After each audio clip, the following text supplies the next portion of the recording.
श्री राधे गुरुजी। राधे राधे।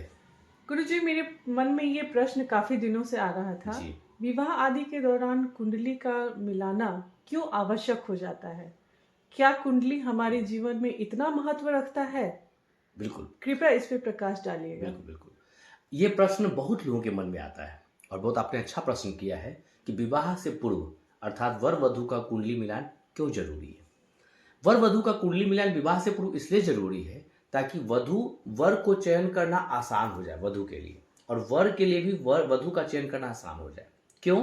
क्योंकि इस कुंडली मिलान में हम वधु के गुण और वधु के अवगुण दोनों को वर के सामने रख देते हैं और वर का भी गुण और गुण वधु के सामने रख देते हैं।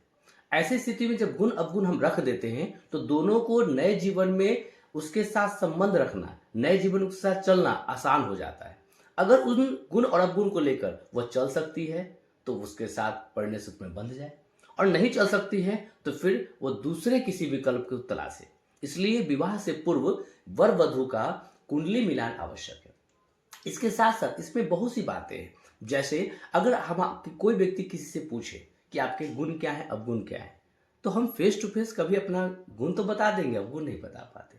लेकिन जब कुंडली मिलान विवाह से पूर्व करते हैं तो वैसी स्थिति में उसके अप्स एंड डाउन दोनों वहां निकल के आ जाते हैं। तो वैसी स्थिति में वधु और वर को दोनों को चयन करना आसान हो जाता है कि क्या इस अप्स और डाउन को लेकर क्या उसके साथ एक नई जीवन की नींव वो रख सकता है या नहीं रख सकता है। क्या उस जीवन में उसके साथ वह समय व्यतीत कर सकता है इस गुण और अवगुण को लेकर। अगर कर सकता है तो वो चयन करे, वही उसका सही पार्टनर है, और नहीं कर सकता है तो फिर दूसरे विकल्प की तरफ तलाश करे। इसलिए हम तो सभी से कहेंगे कि विवाह से पूर्व वर वधु का कुंडली मिलान आवश्यक है। ठीक है, धन्यवाद।